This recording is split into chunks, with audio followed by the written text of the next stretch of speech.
This week we're looking at our friend the comma in chapter 53. Now you may be thinking to yourself, the comma is definitely not a friend of mine, and that's okay. Hopefully by the end of the course you will perhaps have a different opinion. As a high school teacher, I used to always show a video called the wily comma, and it's true, they are very wily. We're not always sure where to put them. It turns into a very complicated thing for us.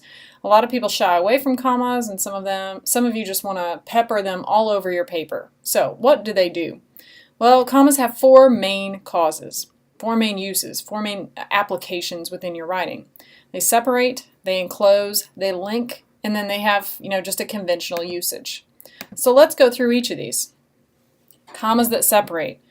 Well, if you have an introductory clause of 4 words or more, you want to have a comma in order for the reader to understand what the main clause of your sentence is. The example, over the loud objections of my passengers, comma, I turned off the main road. What you're indicating to your reader by putting the comma after passengers is that the next clause, which turns out to be your independent clause, I turned off the main road, is really the most important element. Without that comma, your reader might get concerned or confused. Is it passengers? Is it I? What's the subject? Where am I going with this? An introductory dependent clause, obviously there are dependent signal words, although, things like that.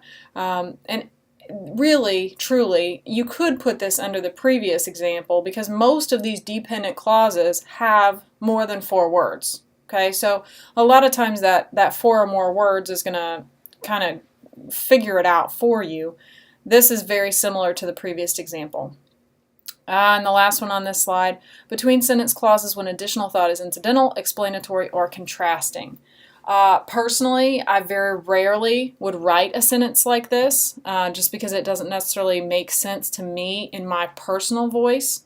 So, of course, if you come across something like that in your comma study or whatever else, it sort of isn't going to it isn't going to necessarily apply to you. Commas that separate continued. Anytime you have one of these transitional adverbs, right? Nevertheless, moreover, consequently, any of those. As we talked about in the run-on unit, it's going to need a harder break than just having some sort of comma on either side of it. So when we talked about run-ons, we talked about how you would have to have a semicolon between your independent clauses. We've kind of upped the ante here just to remind you that you also need a comma after that transitional word, therefore. Setting off absolute phrases. His head shaved, Martin was in the Marines now. So what we're doing here with his head shaved is it's informing on this idea of Martin, right? So we need to set that off a little bit. Again, this is another sentence that I honestly would not write this way purposefully just because it doesn't make sense to me logically. So, I definitely want you to explore your personal tone. And the last one here, to separate conversational expressions. No, I'm sure the door was locked. Things like that. Now, this particular sentence is a little on the informal side for our purposes, but I do want to make you aware that the comma is necessary there. All right, so this is the next main category, commas that enclose. When you have non-essential modifiers, you need to put commas on either side of them to indicate that that material can be completely eliminated. The sentence still makes the same amount of sense. The rule here with the words which and that, which introduces a non-essential modifier, which means that it does require those 2 commas, whereas that is supposedly leads to an essential modifier.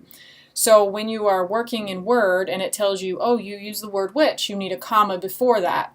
In some sense, it is correct. But the bigger question that Word doesn't ask you is, did you mean for this to be a non-essential modifier, in which case you would keep the word which, or do you really want to use the word that instead? Back to the example. If you took out the part that is enclosed by the commas, your sentence would read, authentic Navajo rugs come in several patterns. A couple things I want you to note. The sentence still makes the same amount of sense. It is still a complete idea without that clause that we took out.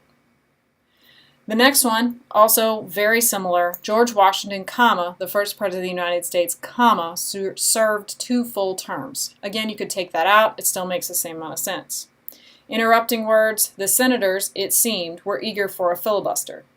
Now, if you changed the phrasing here, if you changed the ordering of the ideas, it seemed the senators were eager for a filibuster, you would not have commas there. Okay? The commas are there only because you've interrupted the main idea that you were trying to get across. The other thing I definitely want to drive home to you is that they have 2 commas, right? These commas come in pairs. So be aware, you don't want these commas that enclose to be singular. Commas definitely link. Okay, we talked in the run-on section about how to join 2 independent clauses with a comma and a coordinating conjunction. The first example reiterates that to you. If you have 3 or more items in a series or in a row, you want to have commas between each of those elements, A, comma, B, comma, and C. Now, if you have learned previously that you don't really need that comma before and, I'm here to tell you that the rule has changed. MLA occasionally updates itself every 4 or 5 years, and in one of the previous updates that they had, they said, yes, we think it would be clearer if you put that comma before and. So for this course, I would appreciate it if you did so. And the last one, you've got these coordinate adjectives. So Raymond is a hapless, flustered, and thoughtless husband. So hapless modifies husband, flustered modifies husband. This is kind of a poor example because I have 3 things, so it sort of fits into the series. If I didn't have and thoughtless, if I just said Raymond is a hapless, comma, flustered husband, then the comma would still stay between hapless and flustered. Okay, because both of those adjectives are modifying the same noun. An interesting side point, my husband's name is not Raymond. Okay, conventional usage. This is where you get tripped up because this is not natural to you. Okay, you understand August 1st, you have a comma there. Everybody kind of identifies, yes, I understand that comma goes there. But it's this comma after the year that tends to trip people up. When you have a full date, you want a comma after the month, day, comma, year, comma. Now, if you just had 2 of those 3 elements, you would not need any commas. Very confusing. Numbers. If you have numbers that go into a thousands, right, you need to have this comma there. A lot of times in our informal writing, we just go ahead and list out, 1,500 or whatever it is. Also remember, numbers, this is a good opportunity for me to remind you, if your number can be expressible in 4 words or fewer, you do want to write it out. Addresses, if you're writing out an address, right, you need a comma after the street, a comma after the city, no comma after the state. Titles are separated with 2 commas. And what I like about this example is that it shows you how you can have a period and a comma working together. And then finally, salutations. You have a comma after the end of it. In some salutations in a more formal letter, you might see a colon, but if you're dear mom, dear dad, something like that, then absolutely you're going to have a comma there. Obviously, chapter 53 of your book gives you a lot of additional examples and a lot of additional information. So certainly take a gander, look through it. If you have any questions or concerns, feel encouraged to contact me. Thanks.